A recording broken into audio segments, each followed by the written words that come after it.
Money makes money. And the money that money makes money. Benjamin Franklin said that. And I want you to notice what he did not say. He did not say, money sits in an account, feels safe, and makes a little money. He said, money makes money, which means money has to be doing something, moving, working, changing hands. Now, here's the part where I'm going to make half of you angry. And I want you to stay with me through the anger because there's a crucial distinction coming that changes everything.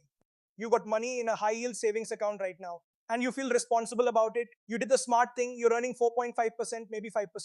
You watched a video, maybe one of mine, that told you to build savings and you did. And now you're sitting on a balance that makes you feel safe. And for some of that money, you are exactly right. We'll get to which part. But here's what most people don't realize. There is a specific type of money in your savings account that should never have been there in the first place. Money that is not your emergency fund. Money that is just sitting, parked, stagnant, because moving it felt scary or complicated or like something you'd get to later. And that money, the idle long horizon money that's hiding in a savings account pretending to be productive, is quietly costing you a fortune. How much? For every $1,000 of it sitting idle over a working lifetime, you're looking at a real opportunity cost in the range of $40,000, $1,000, $40,000 of cost. And it doesn't feel like a cost at all. It feels like safety. That's what makes it the most expensive financial illusion of your entire life. Today we're unpacking the velocity of money. Why capital that sits still doesn't just fail to grow, it actively erodes. And exactly how to tell the difference between the savings that's protecting you and the savings that's robbing you. My name is Slime Johnson. This is Slime's Wealth Academy. Let's go. If you're someone who has done the responsible thing, built up savings, avoided risk, kept your money safe, and you've got this nagging feeling that despite doing everything right, your money isn't actually going anywhere, make sure you hit that subscribe button and give this video a thumbs up if it helps you out. Because today we're going to draw a line, a clear, bright line between the money that belongs in your savings account and the money that is silently dying there. No hype telling you cash is trash. No reckless advice telling you to dump your safety net into stocks. Just the honest mechanics of how money either works for you or sits still and decays, and exactly what to do about it. So stay with me because this distinction is one of the most important in personal finance, and almost nobody draws it correctly. Part 1, the history lessons. The money that wouldn't move to understand why stagnant money is so dangerous. We need to talk about a concept economists have tracked for over a century and a historical moment when it broke so badly it reshaped the entire global economy. The concept is called the velocity of money. Here's what it actually means in plain language. Velocity of money is how often a single dollar gets used in the economy over a given period. If I pay you a dollar and you spend that dollar at a store and the store pays it to an employee and the employee spends it again, that $1 did 4 units of economic work. It moved. It had high velocity. Money that moves builds economies. Money that sits in a vault does nothing. Now let me take you to the moment this concept became terrifyingly real. The Great Depression, 1929 to 1933. Here's what most people don't realize about the Depression. The total money supply didn't vanish. People assume all the money disappeared. It didn't. What collapsed was the velocity.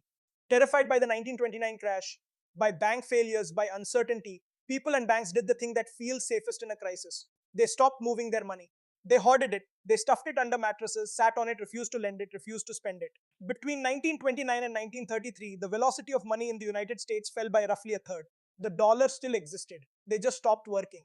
And when money stops moving, businesses don't get paid, which means workers don't get paid, which means there's even less spending, which means even more hoarding. The economy didn't die from a lack of money. It nearly died from a lack of movement. Economist Irving Fisher, who developed the foundational equation of monetary velocity, spent the rest of his career trying to explain this. The lesson that came out of it shaped modern central banking, modern monetary policy, the entire framework that Fed chairs from Volcker to Powell have operated within. Stagnant capital is not neutral. It is a drag. At the scale of an entire economy, hoarded money is a wrecking ball. And here's the thing I need you to understand, the part this whole video hinges on. What is true for an economy is true for your personal balance sheet. When your capital sits still, when it stops moving, stops working, stops compounding, it doesn't stay neutral. It doesn't hold its place. It silently falls behind, exactly the way the Depression era economy fell behind, for the exact same reason. Money that isn't moving isn't working, and money that isn't working is losing. Now, before anyone misunderstands me, I am not telling you to never hold cash. That would be its own kind of recklessness. And we just talked about how hoarding hurt the economy, so let me be precise. The Depression teaches us that velocity matters. It does not teach us that you should have zero savings. In fact, the people who survived the Depression best were the ones who had some safe cash and kept the rest of their capital productive. That balance, that exact line is what we're drawing today. Part 2, the dato, the villain is invisible. Okay, let's get into the numbers because this is where it gets uncomfortable and clarifying at the same time. Let me start by being completely fair to the high yield savings account because it is not the villain, it's a tool. And right now, it's a genuinely good one for its specific job. As of right now, high yield savings accounts are paying around 4.5% to 5%. That is the best cash yield environment we've had in over a decade. For your emergency fund, the 3 to 6 months of expenses you need to be able to grab instantly without risk. A 4.5% high yield savings account is the correct, responsible, smart place to put that money. I have said this in video after video, and it is still true. That money is doing its job, being safe and liquid. Keep it exactly where it is. So, where's the villain? The villain shows up when money that has no business being idle gets treated like emergency money. The villain is long horizon capital. Money you will not need for 10, 20, 30 years, sitting in a savings account because moving it felt scary. Here's the math that should make you sit up. Let's say you have $1,000 of genuinely long term money, not your emergency fund, surplus. Money for your future self decades out, you park it in a high yield savings account at 4.5%. Now you might be thinking 4.5% is great slime, that's not stagnant, that's earning. And here's the trap. On the surface, 4.5% looks productive. But watch what happens when we compare it to that same $1,000 in a diversified broad market index fund over a long horizon.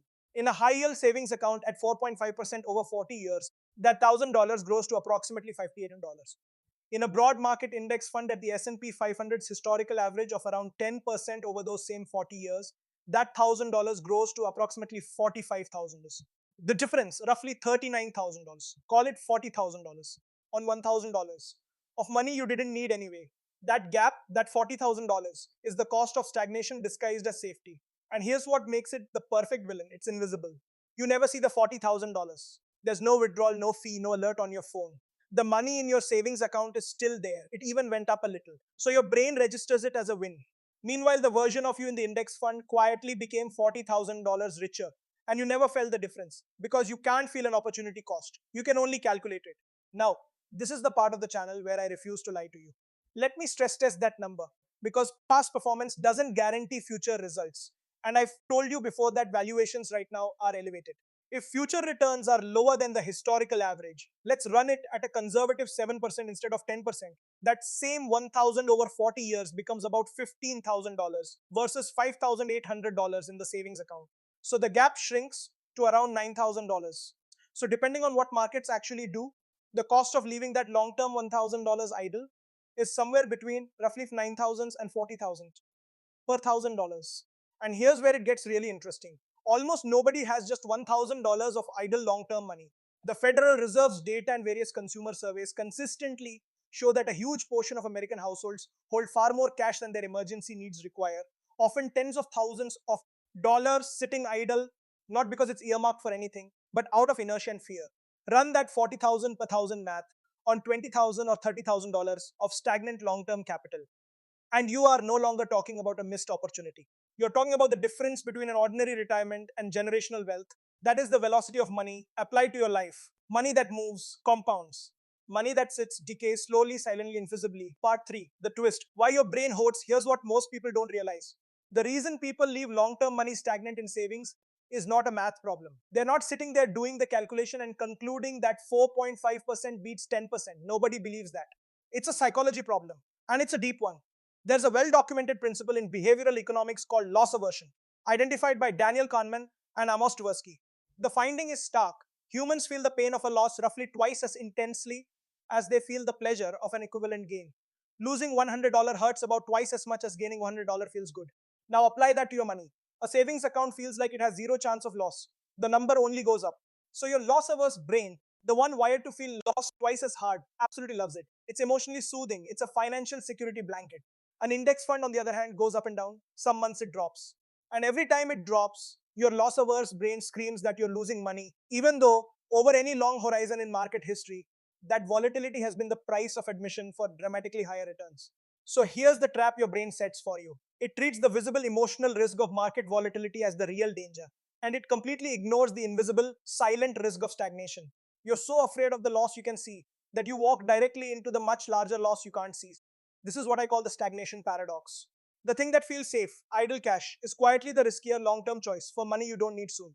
And the thing that feels risky, A diversified portfolio held for decades is actually the safer choice for building real wealth. Your feelings and the math are pointing in opposite directions. Now, you might be thinking, but Slime, the market could crash. Cash can't crash. And you're right that cash doesn't crash nominally. But he is the second invisible villain, and it's the one that turns hoarding from merely suboptimal into actively destructive inflation. Even at 4.5% in a high yield savings account, you have to subtract inflation, which has recently run around 3 to 3.4%. So your real return, your actual purchasing power gain, is barely 1% to 1.5%. And historically, savings account yields have been lower than inflation more often than not. For most of the last 15 years, savings accounts paid under 1%, while inflation ate 2 to 3%. That means money sitting in savings was losing purchasing power every single year, guaranteed. Not might lose. Did lose. Silently. Cash doesn't crash in a single dramatic day, it bleeds slowly every year. And because there's no crash headline, no alert, no moment of panic, almost nobody notices the bleeding. They're too busy feeling safe. That's the twist. The feeling of safety is the mechanism of the loss. Part 4, the present day drawing the line, alright. This is the part that actually matters. Because everything I've said is useless if you walk away and do something reckless, like emptying your savings account into the stock market. So let me draw the line clearly, specifically, between the money that should stay safe and the money that should be moving. Here's the framework. Your money sorts into 3 buckets, and each bucket has a correct home. Bucket 1, emergency money. This belongs in the high yield savings account, period. 3 to 6 months of essential living expenses. This is the money that handles the car repair, the medical bill, the job loss. It needs to be safe and instantly accessible. The whole point of this money is that it does not move and does not take risk. It's your firewall. At 4.5%, 5%, it's even earning a respectable real return while it sits there protecting you. This bucket is not stagnation. This is its job. Keep it exactly where it is. If you don't have this bucket yet, building it is your number one priority, ahead of everything else in this video. Bucket 2, short-term goal money. This also stays in savings or other safe liquid instruments. Money you'll need within the next 2 to 3 years. A house down payment, a planned big purchase, a wedding. This money should not be in the stock market, because if the market drops 20% the month before you need it, you're in trouble. Short horizon money belongs in safe vehicles. High yield savings, money market funds, short-term treasuries. Velocity is not the goal here. Certainty is. This bucket is also not the villain. Bucket 3, long-term wealth money. This is the bucket that's been hiding in your savings account, and this is the money that needs to move. Any money beyond your emergency fund and your short-term goals, money with a time horizon of 5, 10, 20, 30 plus years, has no business sitting in a savings account. This is the money that should be in a diversified, low-cost index portfolio, compounding. This is the money where the $40,000 opportunity cost lives. This is the capital that, parked idle out of fear, silently erodes your future. Here's what most people get wrong. They don't have 3 buckets. They have one giant savings account where all the money is mixed together: emergency money, goal money, and long term money, all sitting at 4.5%, all feeling safe, with a huge chunk of it quietly bleeding decades of compounding it will never get back. The fix is not to be braver. The fix is to separate the buckets. So here are your action steps in order. Step 1, calculate your true emergency number, 3 to 6 months of essential expenses. Write it down. That number, and only that number, is what belongs in your high yield savings account as your emergency fund. Step 2, identify your short term goals. Anything you need within 3 years. Add up the money required. That stays safe and liquid too. Step 3, everything else is bucket 3 and it needs to move. Whatever is sitting in your savings account above your emergency fund and your short term goals is long term capital that's currently stagnating. That's the money that's costing you $40,000 per thousand over a working lifetime. Step 4, move bucket 3 into a diversified low-cost portfolio and consider doing it gradually.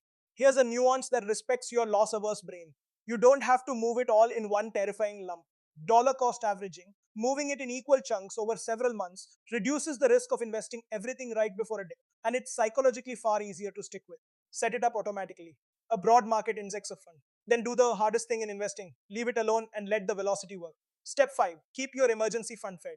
As your expenses grow, top up bucket 1 so it always covers 3 to 6 months. The firewall has to stay the right size. That's it. You're not being reckless. You're not gambling your safety net. You're simply making sure that the money whose job is to grow is actually allowed to do its job, instead of sitting in a place where its only function is to make you feel calm while it quietly falls behind. Part 5, the honest take. No hype, no doom look. I need to be straight with you because this is exactly the kind of topic where bad creators get reckless and people get hurt. There is a whole genre of financial content that takes a video like this and turns it into cash is trash, put everything in stocks. That is dangerous, irresponsible garbage. And I want nothing to do with it. If you take one thing from this video, let it be the distinction, not a blanket command. Emergency money and short-term money belong in safe, liquid places. Full stop. Anyone telling you to empty your savings account entirely into the market is going to get someone wiped out the day their transmission dies. So let me give you the genuinely balanced view. Cash has a real important role: safety, liquidity, and optionality. Having a fully funded emergency fund is a way to stay invested through a downturn without being forced to sell at the bottom. In that sense, your savings account doesn't compete with your investments, it protects them. The two work together. The mistake isn't holding cash. The mistake is holding the wrong amount of cash for the wrong reasons. Letting long term wealth money pile up in savings out of fear and inertia, where it loses decades of compounding and barely outpaces or actively loses to inflation. And on the market specifically, since this is a wealth channel, valuations right now are elevated. The Schiller Cape ratio is sitting around 34 to 35 against a historical average near 17. That's exactly why I stress tested the math at 7% instead of assuming 10%. It's also why diversification matters. Not betting bucket 3 on a single stock or a single hot sector, but spreading it across a broad, low-cost portfolio that can survive whatever the next decade throws at it. And it's why dollar cost averaging into your position, rather than lump summing at an all-time high, is a reasonable way to manage the risk of buying in at an unlucky moment. The future is uncertain. Nobody, not me, not anyone on your feed, can tell you what the market does next year. But here's what a century of data can tell us. Over long horizons, productive, diversified capital has dramatically outperformed idle cash, and the velocity of money is real. Money that works builds. Money that sits erodes. The correct response to uncertainty isn't to freeze your capital in fear, and it isn't to gamble it chasing hype. It's to separate your buckets, protect what needs protecting, and let the rest go to work. Here's what I need you to carry out of this video. Benjamin Franklin was right. Money makes money, but only money that's moving. Money that sits still doesn't just fail to grow. It quietly falls behind, eroded by the two invisible villains, opportunity cost and inflation. Every single year you let it stagnate. But, and this is the part the reckless creators leave out, not all of your money is supposed to be moving. Your emergency fund's job is to sit still and keep you safe. Your short-term money's job is to stay certain and liquid. Those buckets belong in your high-yield savings account, and at 4.5%, they're doing their job well. There's no shame in that money. That money is your foundation. The $40,000 mistake isn't having a savings account. The $40,000 mistake is letting your long-term money hide in it. Money that should be compounding for decades, parked instead in a place where it only pretends to be productive because moving it felt scary and leaving it felt safe. Your feelings and the math are pointing in opposite directions. The thing that feels safe, idle long-term cash, is the silent risk. The thing that feels risky, diversified capital held patiently for decades, is how real wealth is actually built. So go draw the line, calculate your emergency number, protect it, identify your short-term goals, protect those too, and then take the rest, the long horizon money that's been quietly costing you a fortune, and let it move, let it work, let it do the one thing money was designed to do. Because the difference between the person who separates their buckets and the person who lets it all stagnate isn't income, it isn't luck. It's understanding that safety and stagnation are not the same thing, and knowing exactly which of your dollars belongs in each. The money that sits decays, the money that moves builds. Make sure yours is doing the right job. If this video drew a line you'd never seen drawn before, hit that like button right now.